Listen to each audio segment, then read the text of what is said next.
I'd say it goes beyond that. Without creativity, I wouldn't be who I am. I dissected a daffodil recently. I have been doing it for the past few years. It's better than biting my fingernails. It just brings a bit of sunshine into my life and I feel it's dull.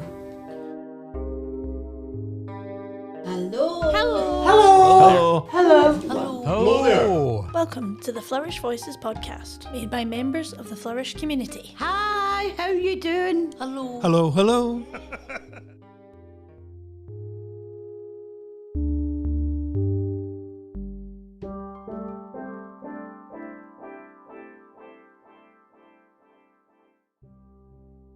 Hello and welcome to the Flourish Voices podcast, made by members of Flourish Community.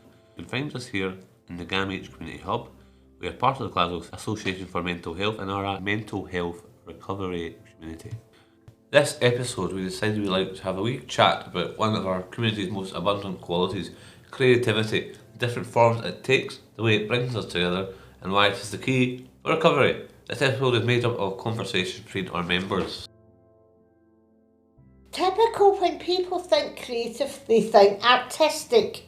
When we think creative, we really think creative. Filmmaking, Model making, cooking, rock climbing, photography, drawing, Puppetry.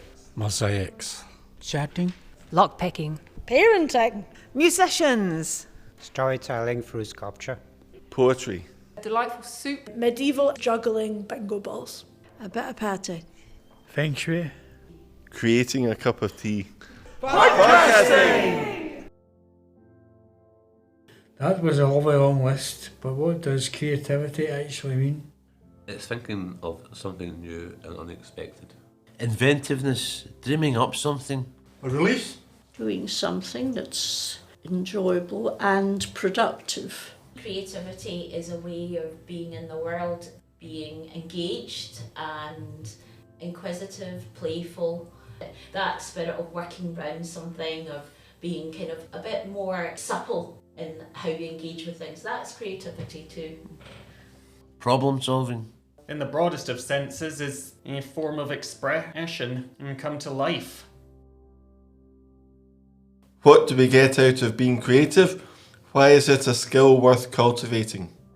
I like to paint even if it's a mess, as long as it's bright colours. It just brings a bit of sunshine into my life and I feel it's dull. I actually think cooking is like a hugely creative thing. For any kind of creative like media, is like you get some kind of joy out of people seeing your work, hearing your work, whatever it may be. And I think there's that same kind of joy in people eating your food. Well, creativity, it turns out, is not just just a form of entertaining people. It's a way of speaking out to the world. Yeah, could you expand on that? What do you mean by that? Remember a few years ago, we actually went to see It's a Wonderful Life at the Glasgow Film Theatre. That film, it has one of the most beautiful messages out there, showing how you as a person can influence everyone around you. Like, after we left the theatre, I was left speculating on what the things I had done that had affected everyone around me. Positive change on everyone. I mean, there's a reason that film's a classic. The art can move you, I suppose, isn't it? Indeed. That's a good feeling because it makes me feel like I'm a needed individual in the community, that I have a place, that I'm not just like a blank face in a crowd, if that makes sense. And I suppose your skills are valued. Yeah, they seem to be. Yeah, people do seem to value my skills and that makes me feel good about having skills. Well, it can make me feel wonderful. Yeah, wonderful in what sense? Spiritually uplifting.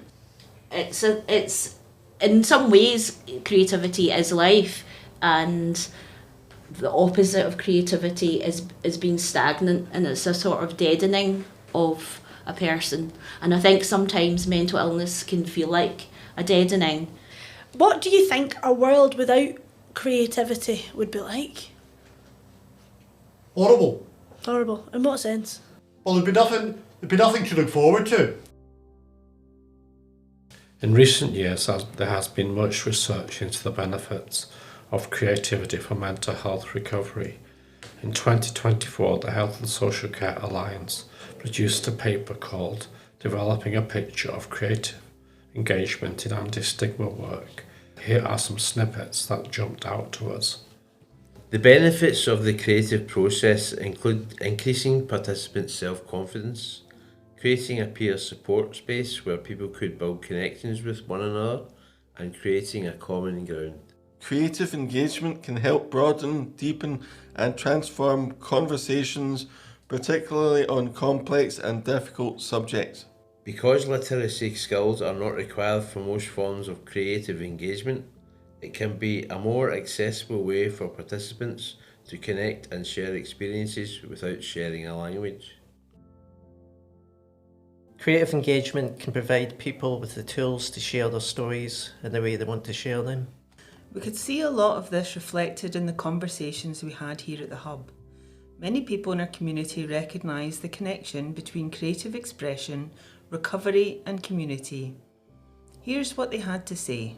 In constructing something like a model, just you're making something out of scratch, and it helps me to focus on my well-being, because it really does make me feel much better about myself. It fills in a lot of time and it takes me away from getting depressed or feeling down. It takes me away from overthinking things, which would just take me back to that dark place again. Maybe I was limiting the creativity, I was limiting the definition of it, which now that I'm older I cannot understand. Creativity is anything which isn't stagnation. I think it involves a sort of a growth mentally. You see, if you don't mind me asking, how did you break that limit? I suppose that with experience in life, and I know what it is to be stuck, to stagnate.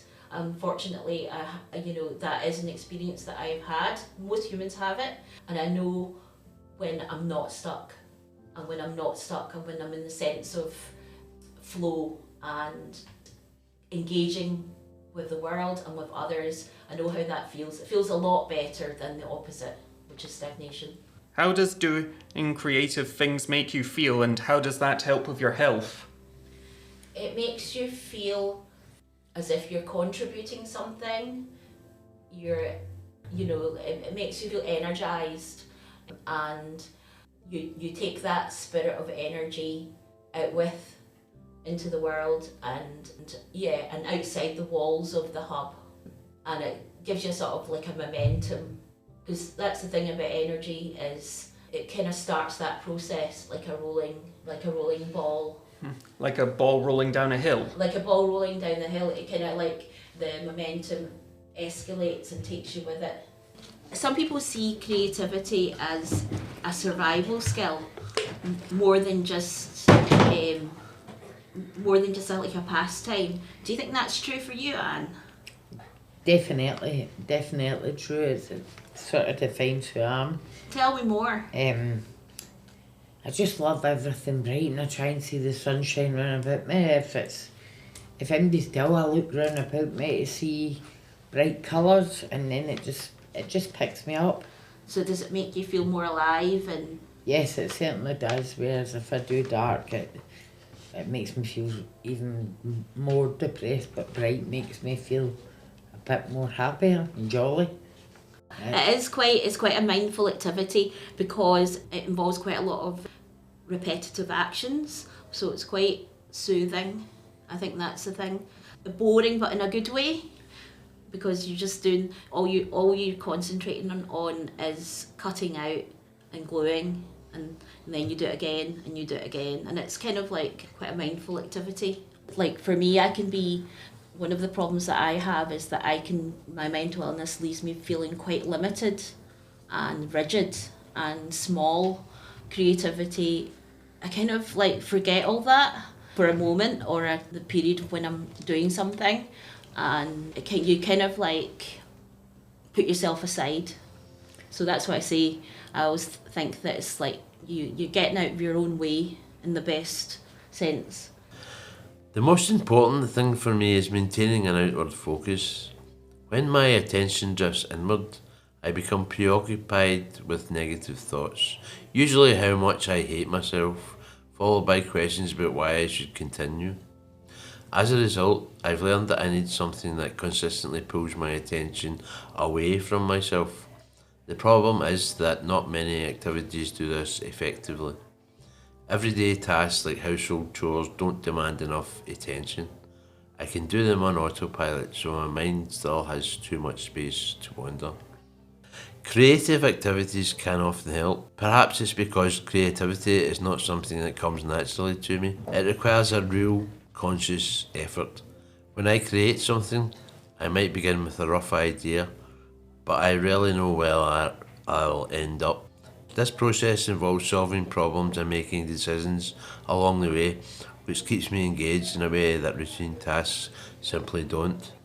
I would actually say as well that being creative for me isn't just about painting or appreciating the arts, as it were. I think creativity is also maybe an attitude. It's the way that, it's not what you see, but how you see it. And you could say that the whole of life is a sort of creative, the connections that you make with people, the talks that you have, like I'm talking to you, and I'm engaged in what I'm doing. That is a creative process in itself.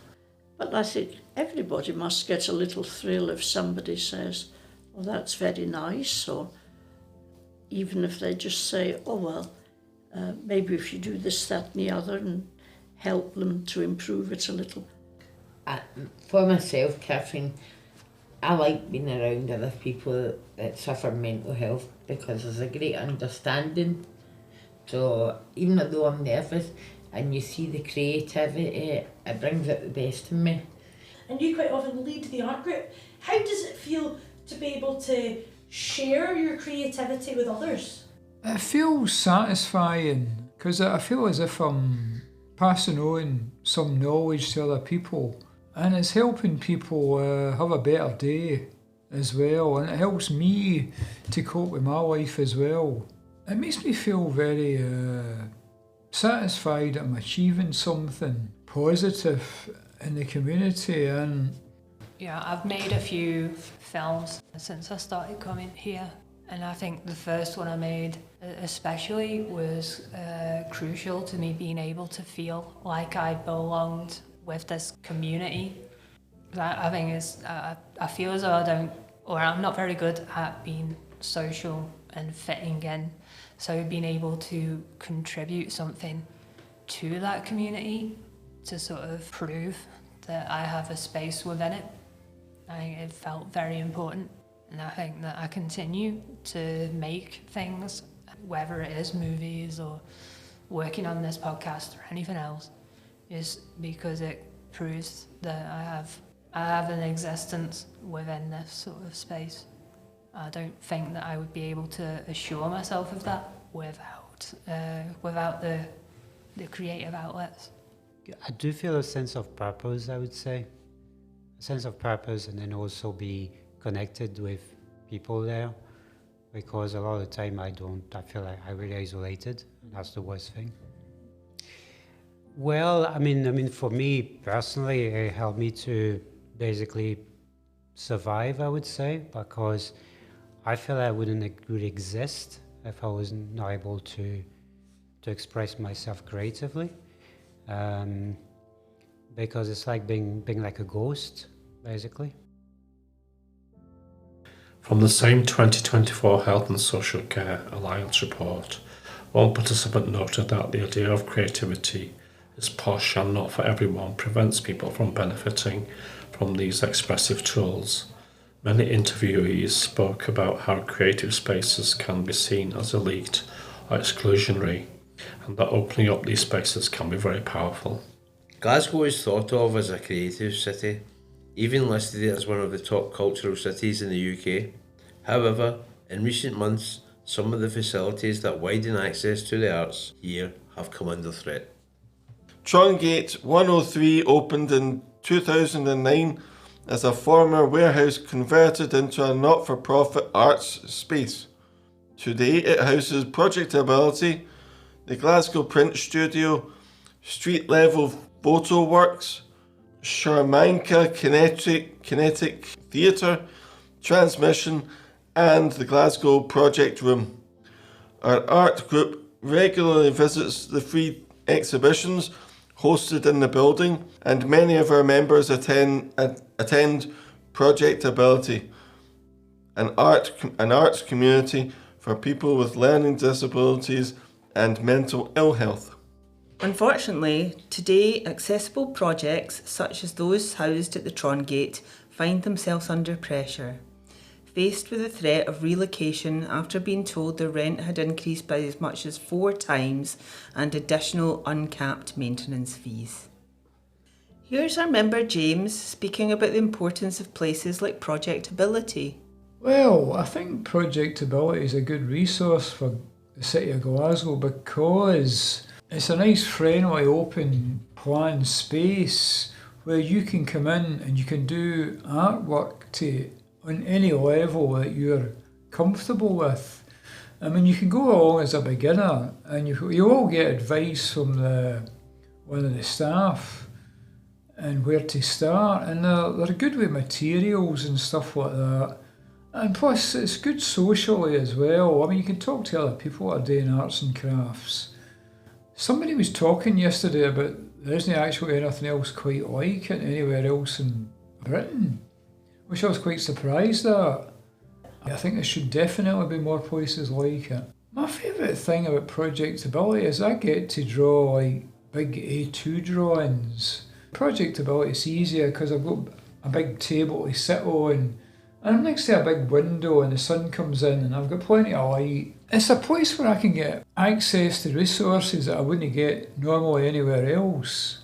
I believe as someone with a mental health disorder, I do feel excluded from the art scene in general. I can participate here and I can go to Project Ability, I can participate there. I can go to Impact Art and I can definitely participate there 2-3 times a week as well. Long may these projects continue to thrive. We wish them all the very best. We believe that creative expression is an essential part of being human, contributing to our well-being and growth, health and communication, community and society. Mental ill health, especially during illness, impacts our ability to express ourselves, making it that much harder to participate in activity that would improve our quality of life. Spaces that promote creative expression, such as ours, provide much needed environments where people can explore and build their creative muscles. Hi guys, before we go, here are some tips for trying out creativity. What do you think? So say someone was coming to you and they were like, I'm going to try something creative for the first time. I'm maybe going to try and play an instrument or do a drawing. What would you say to them to get them started? What would I say? How would you encourage them? My advice would probably be start with something simple and then build up from there. Not hard. I mean, as long as you have access to, say, a pen and paper, or maybe something mundane like a paper clip you can reshape. Creativity is easier to access than you might think. So true, yeah. You don't need to start off with the perfect tools. You can just use what you've got lying around. Hey, some of the best artists out there use random objects. So true. So I mean, there's that element there because you're saying I don't think I'd be much of a keyboardist, but sounds like you were still having fun. You still enjoy doing it. Oh yeah, that's the best part of creativity. If you enjoy doing it, if you're having fun doing it, then you're doing nothing wrong. Exactly. I often think, it's more about the process rather than the outcome. It doesn't really matter what the outcome is, as long as you've had a nice time along the way, or you've learned something along the way as well. Through having a bash. Have a bash. That's my technique. That's my tip. Just have a bash. It doesn't matter particularly what happens, you know. Thanks for listening, and a special thanks to all the members that participated. A more creative bunch we'd struggle to find.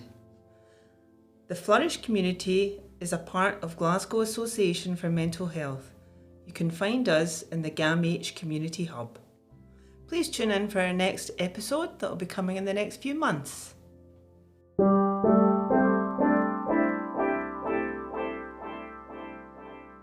Bye now. Goodbye. Cheerio. Goodbye. Goodbye. Goodbye. Goodbye, everybody. Have a nice night.